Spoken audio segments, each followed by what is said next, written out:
Yo, yo, yo. What up, y'all? What up, y'all? Welcome to another wonderful Knicks Minute with your main man, Coach Fa. Danny B is currently out and about doing big boy stuff. And very happy for him. Congratulations to my brother Danny B on this wonderful weekend. You know what I'm saying? He got a Knick win and got wonderful things, you know what I mean, happening in his life right now. And I'm very, very happy for my brother. No question.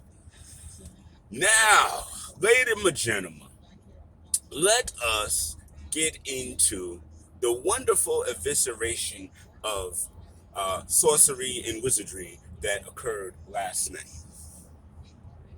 as the Orlando Magic got walloped. Dude, I mean, couple of things with this. Yes, I'm excited about what I saw. I mean, from the opening tip, man, we were aggressive. We were focused. We shot more threes than we'd ever shot before. We made more threes than we ever made before. You know what I mean? What, 2000? God. I know it was, I believe 2013, 2018. Uh, we made 23s. And it was another date, and I forget. I apologize, ladies and gentlemen. But we made 24 threes last night. Shot over 50, made 24. 50% from the free throw, from the 3-point line. Wow. Sign of things to come. Sign of a change in philosophy and attitude, so to speak. Sure. So you can't teach an old dog new tricks, huh, Fibs? Yeah, I think so. uh, Julius was Julius Fournier. I mean, I'm like, listen, I like our team a lot. Kemba is doing exactly what we wanted and needed him to do. He's getting the ball to the folk. You know, RJ's being aggressive and locking folk down on defense. It's just really, really, really good to watch. You know what I mean? Mitch out there fighting for every scrap. You know what I mean? I love it. I absolutely love it. I mean, this is the team that we were hoping to see. This is the team that we wanted to see, and they're doing the things that they need to do. Last year, year before, even if we're in the lead, every team is still in the game until the end because we would do something blockheaded to allow them into the game. That didn't happen this time, and I have a feeling that that is more of what's to come. You know, locking down on defense, taking a heart when you can, and not giving them any inch back. Ah, it made me happy, and I know it made Knicks fans everywhere happy. Now, there's a tiny, tiny, tiny bit of controversy toward the end of the game where a lot of fans felt like we were blowing them out. We don't need Randall in the game. I hear you. I hear you. And eventually, Tibbs did take him out the game for a substantial good amount of minutes to the end of the game, like 4 minutes left to go, something like that. But I'm not gonna sit here and start, oh Tibbs, see you in these minutes, you'll never learn. Blah, blah. I'm not doing that. I'm not gonna do that.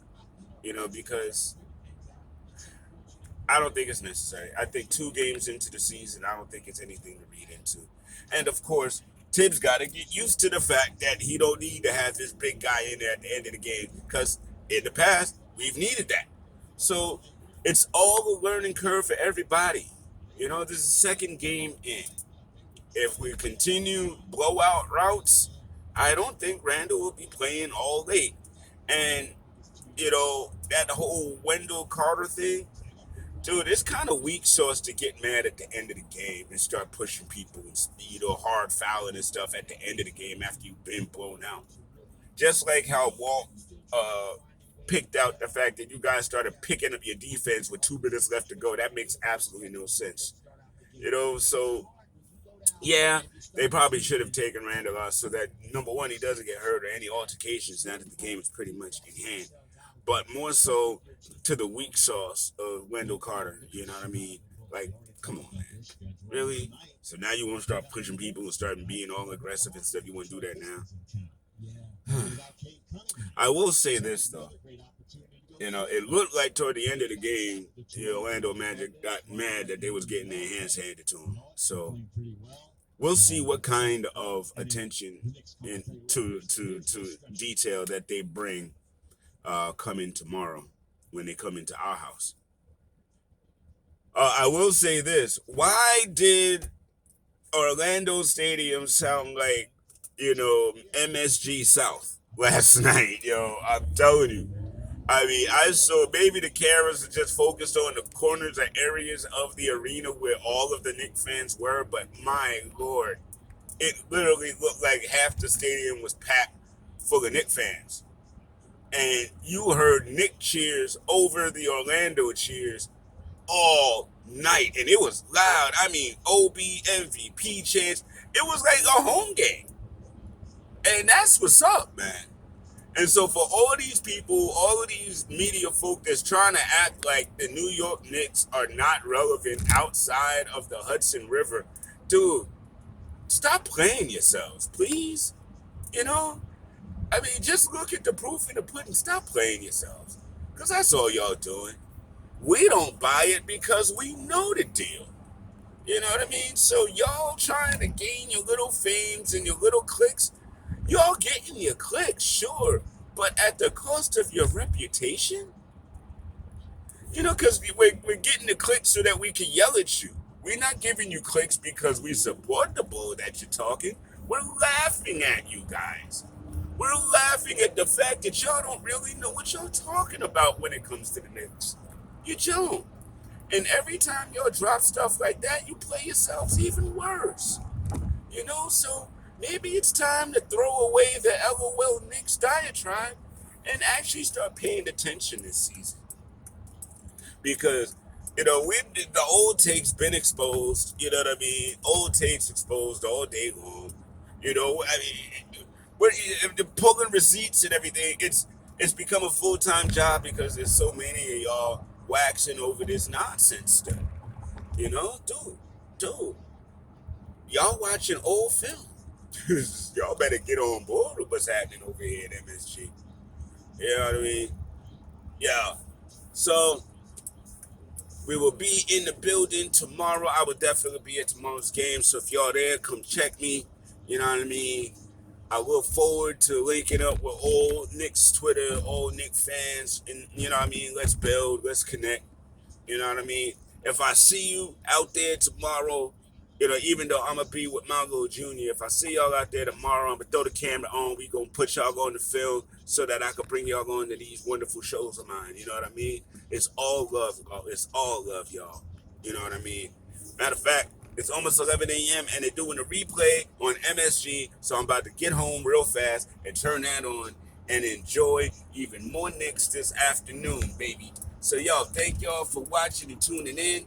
Listen, I got into a little tiff earlier this morning with Rob Kalush and them over something that Anthony MSG had vibed over something that John Macri had waxed. And again, it was all about Randall and playing time and stuff. And listen, we all are very passionate.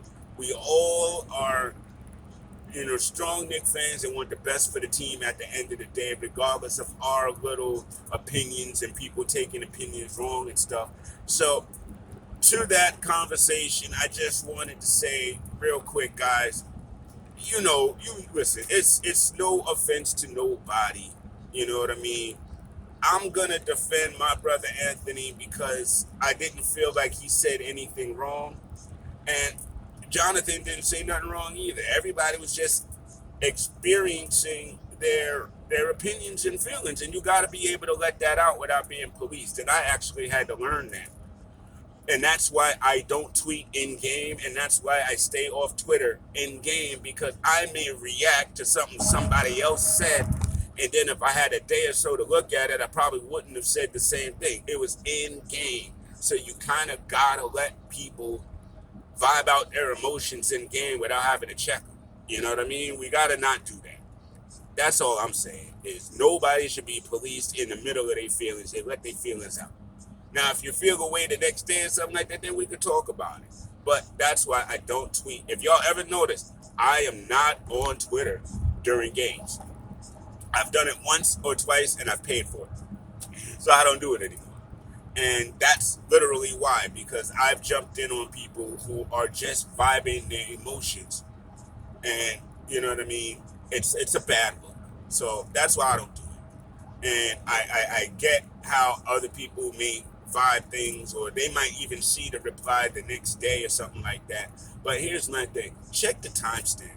If it was in game when the person had their initial reaction, let it go, man. Let it go. You know, we're a great, great, great fan base, and you know what I mean. Not there's no fan base better, in my humble opinion.